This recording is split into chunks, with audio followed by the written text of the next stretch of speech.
ನಂಗೆ ನೌಕರಿ ಸಿಗ್ತಿತ್ತು SC ವಲಯದಲ್ಲ ಮಾಡಿದ್ದು. ನನ್ನ ಮಕ್ಕಳು ಕೂಡ ಬುದ್ಧಿಸ್ಟಿಕ್ ಮೈನಾರಿಟಿ ಕಪಲಪುರಲ್ಲೇ ಓದ್ತಾ ಇದ್ದಾರೆ, PUC ಫಸ್ಟ್ ಇಯರ್ ಇದ್ದಾರೆ ಮಗಳು. CBSE ಸಿಲೆಬಸ್ ಓದ್ತಾಳೆ, 1 ಪೈಸಾ ಖರ್ಚು ಮಾಡಿಲ್ಲ, 1 ರೂಪಾಯಿನೂ ಖರ್ಚು ಮಾಡಿಲ್ಲ. ಸರ್ ಮಗನಿಗೆ ವರ್ಷ ಕೇಳಿ ಚೈತನ್ಯಾಗ ಯಾರೇ ಗೊತ್ತಿಂದ 50 ಲಕ್ಷ ಖರ್ಚು ಮಾಡಿರೋ ಅವ್ನಿಗೆ ಅಷ್ಟು ವರ್ಷ. ನಾವು 1 ಪೈಸಾ ಖರ್ಚು ಮಾಡಿಲ್ಲ. ಇಂಥದ್ದು ಕೊಟ್ಟೋಗ್ಯಾರ ಬಾಬಾ ಸಾಹೇಬ್ ಅವರು. ಇದು ದ ಬುದ್ಧಿಸ್ಟ್ ಸೊಸೈಟಿ ಇಂಡಿಯಾ ಮುಖಾಂತರ, ಬುದ್ಧಿಸ್ಟ್ ಸೊಸೈಟಿ ಆಫ್ ಇಂಡಿಯಾ ಮುಖಾಂತರ ಇವೆಲ್ಲ ನಿಮ್ಗೆ ಕಾರ್ಯ ಆಗುತ್ತೆ, ಹಾಗೆ ನಿಮ್ಗೆ ಗೊತ್ತಾಗ್ತದೆ. ಇಲ್ಲ ನೀವು ಸಂಘಟನೆ ಅಂತಾರೆ. ಇವತ್ತು ಜನಸಂಖ್ಯೆ ಎಷ್ಟಿರಬೇಕು ಅಂದ್ರೆ ನಮ್ಮ ಬೌದ್ಧರ ಸಂಖ್ಯೆ 3,70,000 ಇತ್ತು ಕರ್ನಾಟಕದಾಗ.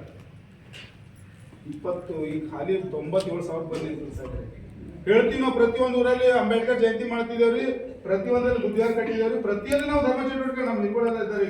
ಅವ್ರ ಕಾಲನ ಅವ್ರು ಈಗ 40-40 ವರ್ಷ ಸರ್ವಿಸ್ದಾಗ ಹೋಗ್ಯಾವ, ಎಲ್ಲ ಕಡೆ ಹೋರಾಟ ಮಾಡ್ತಾರ, ಪೊಲೀಸ್ ಮಾಡಕ್ ಸಾಧ್ಯ ಆಗಿಲ್ಲ. ಹೋದವ್ರು ವಾಪಸ್ ಬಂದಾರ. 3,70,000 90,000 ಇದ್ದಿಂದ ಈಗ ಎಷ್ಟು ಬಂದದ? 97,000 ಬಂದ್ ನಿಂತದ ಸಂಖ್ಯೆ. ಕರ್ನಾಟಕದಾಗ ಎಲ್ಲಕ್ಕಿಂತ ಹೆಚ್ಚಿನ ಸಂಖ್ಯೆ ಬೀದರ್ಗಿತ್ತು, ಇವತ್ತು 21,000 ಬಂದ್ ನಿಂತದ. 60,000 ಸಂಖ್ಯೆ ಜಾಸ್ತಿ ಎಲ್ಲಕ್ಕಿಂತ ಹೆಚ್ಚಿಗೆ ಅಂದ್ರೆ ಬೀದರ್ ಮೇಲೆ ಬದುಷ್ಟಿದ್ರು ಜನಸಂಖ್ಯೆ ಅವ್ರು ನೋಡ್ತಾರೆ. 21,000 ಬಂದ್ರೆ ಎಲ್ಲರೂ ಬಂದವ್ರು ಏನಂದ್ರೆ ವಾಪಸ್ ಹೋಗ್ಯಾರ. ಯಾಕೆ ಹೋಗ್ಯಾರ ಅಂದ್ರೆ ಸರ್ಕಾರದ ಸವಲತ್ತುಗಳು ಅಂತ ಪರಿಜ್ಞಾನ ಅವ್ರು ಬರಲಿಲ್ಲ, ನಾಲೆಜ್ ಕಮ್ಮಿ ಆಯ್ತು, ಶಿಬಿರಗಳಿಗೆ ಅಟೆಂಡ್ ಇಲ್ಲ, ಆ ಸಂಸ್ಥೆ ಬಗ್ಗೆ ಏನು ತಿಳ್ಕೊಂಡಿಲ್ಲ. ಇವತ್ತು ತಿಳ್ಕೊಂಡವರು ಎಲ್ಲೋ 3-4 ಜನ ಇದ್ದಾರ, ಮತ್ತೆ ಅದಕ್ಕೂ ಕ್ರಾಸ್ ಕ್ವಶನ್ ಮಾಡ್ತಾರ. 2A ಬರ್ತೇವೆ, OBC ಬರ್ತೇವೆ, SC ಪೊಸಿಷನ್ ಬಂದ್ರೆ ಮುಂದೆ 11 ಬರ್ತೀರಿ. ಯಾಕೆ ಗೊಂದಲ ಹಾಕೋತೀರಿ? ಗೊಂದಲ ಯಾರು ಕೂಡ ತಗೊಳ್ಬೇಡಿ. ಇಡೀ ಜಿಲ್ಲಾದಂತ ಇದು ಪ್ರಚಾರ ಪ್ರಸಾರ ಕೊಡ್ತಾ ಇದೀವಿ, ಎಲ್ಲರೂ ಬುದ್ಧಿಸ್ಟ್ ಆಗಿರಂತ. ಅದು ಭಾರತೀಯ ಬೌದ್ಧ ಮಹಾಸಭಾ ಒಂದು ಶಾಖೆ ಮುಖಾಂತರ ನೀವು ಕೂಡ ಜಾಗೃತಿ ಮಾಡ್ರಿ, ಸಮಾಜ ಕಟ್ರಿ. ಇವತ್ತು ನಮ್ಮ ಅಕ್ಕಪಕ್ಕದಾಗಿದ್ದು ಅಣ್ಣ ತಮ್ಮರು ಕೂಡ ಇವಾಗ ಸಮಾಜ ಕಟ್ಕೊಂಡು ದೊಡ್ಡ ಮೇಲೆ ಹೋಗಿದ್ದಾರೆ. ನೋಡಿದ್ರೆ ನಮ್ಮ ಅಕ್ಕಪಕ್ಕದವ್ರು ಅಂದ್ರೆ ಅರ್ಥ ಆಗೋದಿಲ್ಲ. ಕ್ರಿಶ್ಚಿಯನ್ ಮುಸ್ಲಿಂ ಇವತ್ತು ಬುಧವಾರ ದಿನ ಹೋಗೋರು ಕುಂತಾರೆ, ಸಂಡೇ ದಿನ ಅವ್ರು ಕುಂತಾರೆ, ಸಂಡೇ ನಾವೇನು ಕುಂತಿದೀವಿ. ಅದಕ್ಕೆ ಭಾರತೀಯ ಬೌದ್ಧ ಮಹಾಸಭಾ ಸಂಕಲ್ಪ ಏನದ ಅಂದ್ರ, ಒಂದು ಊರಿಗೆ ಒಬ್ಬ ಬೌದ್ಧಾಚಾರ್ಯ ಇರಬೇಕು, ಮನೆಗೆ ಒಬ್ಬ ಸೈನಿಕ ಇರಬೇಕು, ಪ್ರತಿಯೊಂದು ಹಳ್ಳಿ ಒಂದು ವಿಹಾರ ಇರಬೇಕು ಅಂತ ದೊಡ್ಡ ಸಂಕಲ್ಪ ಅದ. ಇದು ಬಾಬಾ ಸಾಹೇಬ್ ಕೊಟ್ಟಿರುವಂತ ಬಯಲೇಜ್ದಾಗೆ ಬರ್ತಾರೆ. ಇದು ಈ ಬಯಲೇಜ್ ಅನ್ನ ನಾವು ಮಾಡ್ಬೇಕಾಗ್ಯದ. ಅಂದ್ರೆ ಯಾಕೆ ಬೇಕು ಸೈನಿಕರು ಅಂತಂದ್ರೆ ನಮ್ಮೇಲೆ ಅನ್ಯಾಯ ಅತ್ಯಾಚಾರ ಆಗದ, ದೌರ್ಜನ್ಯ ಆದಾಗ ಯಾರ ಪೊಲೀಸರು ಬರ್ತಾರೆ ಇಮಿಡಿಯೇಟ್ಲಿ? ಸಾಧ್ಯನೇ ಇಲ್ಲ ಅಂತ ಮನಗಂಡು ಬಾಬಾ ಸಾಹೇಬ್ ಸ್ವಂತ ಸೇವೆಗಳನ್ನು ತಯಾರು ಮಾಡಿದ್ದಾರೆ. ನಮ್ಮ ಮನೆ ಮೇಲೆ ಅನ್ಯಾಯ ಆಗಲಿ, ನಮ್ಮ ಮೇಲೆ ಅನ್ಯಾಯ ಆಗಲಿ, ನಮ್ಮ ಸಮಾಜ ಮೇಲೆ ಆಗಲಿ, ಮತ್ತು ನಮ್ಮ ಬಾಬಾ ಸಾಹೇಬ್ ಪರಿವಾರದ ಮೇಲೆ ಅಥವಾ ನಮ್ಮ ಸಂವಿಧಾನದ ಮೇಲೆ ಆಗಲಿ ಅವಾಗ ನಾವು ರೆಡಿ ಇರ್ಬೇಕಂದ್ರೆ ಪ್ರತಿಯೊಂದು ಮನೆಗೆ ಒಬ್ಬ ಸೈನಿಕ ಇರಬೇಕು, ಪ್ರತಿಯೊಂದು ಊರ ಒಂದು ವಿಹಾರ ಇರಬೇಕು. ವಿಹಾರ ಯಾಕಿರ್ಬೇಕು? ಹಿಂದೂಗೂ ಕೂಡ ವಿಹಾರ ಇತ್ತು ಅಶೋಕನ ಕಾಲದಲ್ಲಿ. ನಮ್ಮ ಸಮಾಜದ ಆಗು ಹೋಗುಗಳು ಮಾಡ್ಬೇಕಾದ್ರೆ ಯಾರು ಮನೆ ಕೂಡ ಚರ್ಚೆ ಮಾಡ್ಬೇಕೇನ್ರಿ? ಇಲ್ಲ, ನಾವು ವಿಹಾರದಾಗ ಬರಬೇಕು, ನಮ್ಮ ಸಮಾಜ ಆಗು ಹೋಗುಗಳು ಇರಬೇಕು, ನಮ್ಮ ಆಚಾರ ವಿಚಾರಗಳು ಇರಬೇಕು, ಅಥವಾ ನಮ್ದೇ ಜಗಳ ಇರ್ಬೇಕು ಅಣ್ಣ ತಮ್ಮದು. ಅದು ಎಲ್ಲಿ ಕುಂತ ಬಗೆಹರಿಸಬೇಕು? ವಿಹಾರಗಳಲ್ಲಿ. ಅದಕ್ಕೆ ವಿಹಾರ ಇರಬೇಕು. ಮತ್ತೆ ಪ್ರತಿಯೊಂದು ಸಂಸ್ಕಾರಕ್ಕೆ ಹೋಗಿ ನಾವು ಯಾರೋ ಸ್ವಾಮಿ ಕರೀರಿ, ಬಂದಜಿ ನಾಗ್ಪುರದಾಗ ಇರ್ತಾರ, ಅವ್ರಿಗೆ ಕರೀಲ್ಲ. ಪ್ರತಿಯೊಂದು ಊರಾಗ ಬೌದ್ಧಾಚಾರ್ಯ ಇರಬೇಕು, ಸಂಸ್ಕಾರಗಳನ್ನು ನಡೆಸ್ಬೇಕು. ಇಲ್ಲ ಅಂದ್ರೆ ಪ್ರತಿಯೊಂದ್ಸಲ ಬಾಲ್ಕಿ ಬರ್ಬೇಕು, ಇಲ್ಲ ರಾಮದ ಮುಂದೆ ಬರ್ಬೇಕು. ಅಂತದ ಈ ಅಲ್ಲಾಡೋಂತ ತಾತ್ಪರ್ಯ ಸಮಯ ವೆಸ್ಟ್ ಆಗ್ತದ, ದುಡ್ಡು ವೆಸ್ಟ್ ಆಗ್ತದ. ಈ ಬೀದರ್ನಿಂದ ನಾನು ಕರ್ಸ್ಬೇಕಂದ್ರೆ ನಿಮ್ಗೆ 5,000 ರೂಪಾಯಿ ಖರ್ಚು ಬರ್ತದೆ. ಸಾಮಾನ್ಯ ಹೇಳ್ತೀನಿ, ಒಂದು ಕಾರ್ ತರಬೇಕು, ಬಂದೇಜ್ ಬರ್ಬೇಕಾಗ್ತದೆ. ಇಲ್ಲೇ ನೀವು ಪಕ್ಕದಾಗ 500 ರೂಪಾಯಿ ಕೊಟ್ಟರೆ ಅದು ಉಪಜೀವನ ಆಗ್ತದ. ಇವತ್ತು ಪಾದ್ರಿ ಬದಲಾದ ಸಂಬಂಧ 100 ಊರಾಗ ಉದ್ಯೋಗ ಇಲ್ಲಂದ್ರ ಅಂತವ್ರಿಗೆ ಒಬ್ಬರು ಬೌದ್ಧಾಚಾರ್ಯ ನಿಮ್ಮ ಊರಾಗ ಇಟ್ಕೊಡ್ರಿ, ಅವ್ರು ಕೆಲಸ ಮಾಡ್ತಾರೆ. ನಿಮ್ಮ ಊರಾಗ ಒಬ್ರು ನಮ್ಮ ಶಿಬಿರ ಕಳ್ಸ್ಕೊಡ್ರಿ, ನಮ್ಮ ಭಾರತೀಯ ಬೌದ್ಧ ಮಹಾಸಭೆಯಲ್ಲಿ ಶಿಬಿರ ಏರ್ಪಾಡು ಮಾಡ್ತೀವಿ, ಅಲ್ಲಿ ಬೌದ್ಧಾಚಾರ್ಯ ಕಳ್ಸ್ಕೊಡ್ರಿ.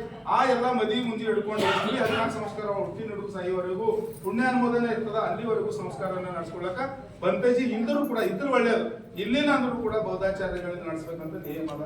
ಅದು ಸೊಸೈಟಿ ಇದ್ರೊಳಗೆ ನಾವು ಅಲ್ಲಿಂದಲ್ಲಿ ಬರ್ತದೆ, ಅದನ್ನು ಕೂಡ ಮಾಡ್ಕೊಂಡು ಕೆಲಸ ಅವಕಾಶ ಭಾರತೀಯ ಬೌದ್ಧ ಮಹಾಸಭಾ.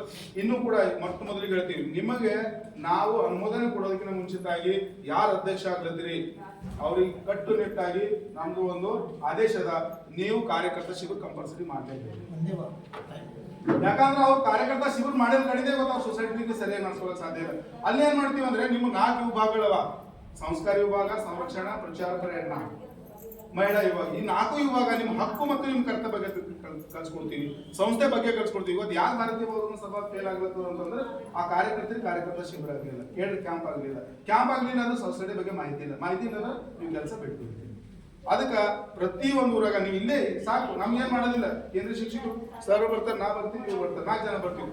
ಏನ್ ಖರ್ಚು ಮಾಡೋದು ಬೇಡ, ಹೂವಿನ ಸರನು ತರೋದು ಬೇಡ, ಶಾನು ತರಬೇಡ. ಮುಂದೆ ಬಂದಾಗ ದಯವಿಟ್ಟು ಗೊತ್ತಿಲ್ಲ ನೀವು ತಂದಿರಿ, ನಿಮ್ಗೆ ಕ್ಷಮೆ ಇದೆ. ಯಾಕಂದ್ರೆ ಯಾವತ್ತೂ ಕೂಡ ಶಾನ್ ತರಬೇಡ್ರಿ. ನಮ್ಮ ಭಾರತೀಯ ಪುಷ್ಪಗುಚ್ಛ ಕುಡ್ಲಾಕಿರೋದು ಕೂಡ ಸ್ವಾಗತ ಅಂತ ಹೇಳ್ತೀರಿ, ಅದೇ ದೊಡ್ಡದಲ್ಲ. ಇಲ್ಲಿ ಶಾಲ್ನು ಕೂಡ ಹಚ್ಕೊಂಬಲ್ಲ, ತಂದಿರಿ, ನಿಮ್ಗೆ ಅವಮಾನ ಆಗ್ಬಾರ್ದು. ಹಿರಿಯರಲ್ಲ ಅವ್ರೇನೋ ಹಸ್ರತಾರ ನಾವು ಶಾಲೆ ಹಚ್ಕೊಂಡಿದ್ದೀವಿ. ನಮ್ಗೆ ಶಾಲೆಯಲ್ಲೂ ತರಬೇಡ ದಯವಿಟ್ಟು. ಭಾರತೀಯ ಪುಷ್ಪಗುಚ್ಛ ಒಂದು ಹೂ ಕೊಟ್ಟು ಸ್ವಾಗತ ಮಾಡಿ, ಖರ್ಚು ಕಡಿಮೆ, ಕೆಲಸ ಜಾಸ್ತಿ ಆಗ್ಬೇಕು. ಬೇರೆ ಏನಂದ್ರೆ ಸೋಪ್ ಡಬ್ಬಿ ಈಡು ದೊಡ್ಡದು ಅಧ್ಯಕ್ಷ ಆಗೋಣ, ಈಡು ದೊಡ್ಡ ಸರ ತರ್ತಾರೆ, ಅವಶ್ಯಕತೆ ಇಲ್ಲ. ಪುಷ್ಪಗುಚ್ಛ ಕೊಡ್ತೀವಿ ನಾವು, ಕೆಳ ಕೂಡೋದ್ರೆ ವ್ಯವಸ್ಥೆ ಮಾಡ್ತೀವಿ, ಕುರ್ಜಿನೂ ಹಾಕತ್ತೀವಿ, ಖರ್ಚು ಬೇಡ. ಇಲ್ಲಿ ಏನಾಗಬೇಕು, ನಮ್ದು ಚಿಂತನ ಮಂಥನಗಳು ಜಾಸ್ತಿ ಆಗಬೇಕು, ವಿಚಾರಗಳು ಪ್ರಚಾರ ಪ್ರಸಾರ ಆಗಬೇಕು. ಬೌದ್ಧ ಧರ್ಮದ ಆ 10 ಪ್ರಚಾರ ಪ್ರಸಾರಗಳನ್ನ ಕೆಲಸಗಳನ್ನ ನೀವು ಜವಾಬ್ದಾರಿ ತಗೋತಾ ಇದ್ರಿ ಯಾರ ಅಧ್ಯಕ್ಷರಲ್ಲಿ, ಆ ಜವಾಬ್ದಾರಿ ಈ ಬೀದರ್ ಹಂಗಾಗಿರೋ ಹಂಗ ಹುಡ್ಸೂರ್ನು ಕೂಡ ಮಾಡಬೇಕು. ಹಿಂದಕ್ಕೆ ಏನಾಗೋದು ತಲೆ ಕೆಡಿಸ್ಕೋಬೇಡಿ. ಮುಂದೆ ಮಾತ್ರ ಭಾರತೀಯ ಬೌದ್ಧ ಸಮರ್ಪಕವಾಗಿ ಕೆಲಸ ಮಾಡಬೇಕು. ನೀವು ನಾನು ಹೇಳ್ತಾ ಇದ್ದೀನಿ, ನೀವು ಅಪ್ರೂವ್ ತಗೊಂಡು 1 ವಾರದೊಳಗಾಗಿ ನೀವು ಕಾರ್ಯಕರ್ತ ಶಿಬಿರ ಮಾಡಲೇಬೇಕು. ಮಸ್ಟ್ ಅಂಡ್ ಶುಡ್ ಆದೇಶದ ಒಂದೆಡೆ ಮಾಡ್ತೀನಿ ಅಂದ್ರೆ ನಾನು ವಾಪಸ್ ತಗೋತೀನಿ, ಕೊಟ್ಟಿರುವಂತ ಆದೇಶನ ವಾಪಸ್ ತಗೊಳ್ತೀನಿ. 1 ತಿಂಗಳ ಒಳಗೆ ಟೈಮ್ ಕೊಡ್ತೀವಿ. ಅದಾದ ನಂತರ 6 ತಿಂಗಳ ಒಳಗಾಗಿ ನೀವು ಕಂಪಲ್ಸರಿ ಚೀವರ್ ಹಾಕೊಳ್ಬೇಕು. ಯಾಕಂತ ಕೇಳ್ರಿ, ನಾವು ಚೀವರ್ ಹಾಕೊಂಡ್ರೆ ಬಂತಜಿ ಜೀವನ ಏನು ಅನ್ನೋದು ನಿಮ್ಗೆ ಗೊತ್ತಾಗ್ತದೆ. ಕೇವಲ ಬಂತಜಿ ಹೋಗೋರಿ ಬೈಯೋದು ಅವ್ರು ಹಾಂಗಾರ ಹಿಂಗಾರ ಅನ್ನೋದು ನಿಂದನೆ ಮಾಡೋದೇ ನಿಮ್ಗೆ ಕೆಲಸ ಆಗ್ಯದ. ಅದಕ್ಕೆ ಅವ್ರು ಏನಾರ ಅಂಬೋದು ನಿಮ್ಗೆ ಅನುಭವ ಬರಬೇಕು. ನಾವೆಲ್ಲ ಚೀವರ್ ಹಾಕೊಂಡಿದ್ದೀವಿ, ನಾವು 2 ಕೊಟ್ಟು ಸಲ ಚೀವರ್ ನಾವೆಲ್ಲ ಹೇಳದೆ ಒಂದು ನಾವೆಲ್ಲ ಮಾಡ್ಲಾದ್ರೆ ನಿಮ್ಗೆ ಹೇಳ್ತಿಲ್ಲ. ಎಲ್ಲಾ ಶಿಬಿರಗಳ ಸಮತಾ ಸಂಘ ಶಿಬಿರ ಕೂಡ ಬಿಸಿಲಾಗ ಅಲ್ಲಿ ದಾದರ್ನಾಗ ಉಳ್ಳಾಗ ಸಾಯಂಕಾಲ ಬಂದ್ರಿ, ಮಾಡಿದಂಗೆ ಒಳಗೆ ಬಂದಿಲ್ರಿ. ಕೇಂದ್ರ ಶಿಕ್ಷಕರು ಟ್ರೈನಿಂಗ್ ಸಂತ ಸೆಂಟರ್ ಹೋದ್ರು, ನೀವು ಇಲ್ಲಿ ಅರ್ಧ ಗಂಟೆ ಮಾಡಿದ್ರು. ಟ್ರೈನಿಂಗ್ ಸೆಂಟರ್ ಹೋದಾಗ ನಮ್ಗೆ ಸರ್ಟಿಫಿಕೇಟ್ನು ಕೊಡಲಿಲ್ಲ, ಆದ್ರೂ ಕೂಡ ಶಿಬಿರ ಮಾಡಿ ಬಂದಿಲ್ಲ ಸಂತ ಸೆಂಟರ್. ಯಾಕೆ ಅನುಭವ ಬೇಕು ನನಗೆ, ಅದ್ರ ಬಗ್ಗೆ ಮಾತಾಡ್ಬೇಕಾದ್ರೆ ಅನುಭವಕ್ಕಿಂತಾನೆ ಮಾತಾಡಿದ್ರೆ ತಪ್ಪಾಗ್ತದೆ. ಮತ್ತೆ ಕೇಂದ್ರ ಶಿಕ್ಷಕರು ಟ್ರೈನಿಂಗ್ 2 ಸಲ ಮಾಡ್ತೀನಿ. ಒಂದ್ಸಲ ಸರ್ ತಗೊಂಡ್ರು ಮೈಸೂರ್ದಾಗ, ಮತ್ತೊಂದು ಸಲ ಆಲ್ ಇಂಡಿಯಾ ಪೂರ ಇದು ಮಾಡಿದೆ. ಮುಂಬೈದಾಗ ಒಂದು ಇಂಗ್ಲೀಷ್ನಾಗ ಕೊಟ್ಟಿದ್ದು ಪೂರ, ಅದನ್ನು ಕೂಡ 2 ಸಲ ಇದು ಮಾಡಿದ್ವಿ. ಮತ್ತೆ PUಲ್ಲಿ ಬುದ್ಧಿಸ್ತಿದ್ದೆವು. ಯಾವುದನ್ನು ಕೂಡ ವೇದಿಕೆ ಮೇಲೆ ಹೇಳ್ತೀವಿ ಅಂದ್ರೆ ನಾವು ಕೂಡ ಆಚರಣೆ ಮಾಡಿ ನಿಮ್ಗೆ ಹೇಳ್ತಾ ಇದ್ದೀವಿ. ನಮ್ಮ ಮನೆಯಲ್ಲಿ 15 ಜನ ನಮ್ಮ ಪರಿವಾರದ ದೊಡ್ಡದು, ಎಲ್ಲರೂ ಬರೀ ಬುದ್ಧಿಸ್ಟ್ ಕಾಸ್ಟ್ ಕೊಟ್ಟಿದ್ವಿ. ನಮ್ಮ ಮಕ್ಕಳು ಅಡ್ಮಿಷನ್ ಮಾಡಿದ್ವಿ, ನಿನ್ನೆ ವಿದ್ಯಾರಂಭ ಮಾಡಿದ್ವಿ. ನೀವೆಲ್ಲ ಬರ್ತಡೇ ಮಾಡ್ತೀವಿ.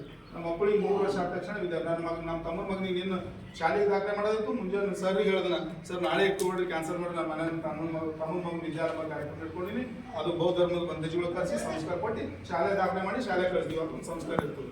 ನೀವು ಅನ್ನ ನೀರು ಕೊಡೋದು ನಿಮ್ಮ ಮಗ ಒಂದೇ ದಿವಸ ಅಳ್ಬೋದು, ಸಂಸ್ಕಾರ ಕೊಡಲಿಲ್ಲ ಅಂದ್ರೆ ಜೀವನ ಪರ್ಯಂತ ಅಳ್ತದೆ. ನಿಮ್ಮ ಮಗ ಇದನ್ನು ಬಿಟ್ಕೊಂಡು ಭಾಳ ಜನ ಆಗ್ಯಾರ ಈಗ ನಿಮ್ಮದಾಗ ಸರಿ ಕುಡ್ದು ಸಿದ್ದಿ ಕುಡ್ದು. ಈಗ ಅಕ್ಕವ್ರು ಹೇಳೋದಿಲ್ಲ ಮಟ್ಕ ಜಟ್ಕ ಕಟ್ಕ ಅಂತ ಏನೋ ಹೇಳಿದ್ರಲ್ಲ, ಅದೇ ತರ ಆಗ್ತದೆ. ಯಾಕೆ ಆಗ್ತದೆ ಅಂದ್ರೆ ಸಂಸ್ಕಾರ ಇಲ್ಲ. ಸಂಸ್ಕಾರ ಕೊಡುವಂತ ಏಕಮಾತ್ರ ಸಂಸ್ಥೆ the Buddhist society of India, ಭಾರತೀಯ ಬೌದ್ಧ ಸಂಸ್ಥೆ. ಅದಕ್ಕೆ ಇದರ ಒಂದು ನಮ್ಮ ಖುಷಿ ಏನು ಅನ್ಸ್ತದೆ ಅಂದ್ರೆ ಜಿಲ್ಲೆಯಲ್ಲಿ ನಿಮ್ಗೆ ಶುಭ ಹಾರೈಸ್ತೀವಿ.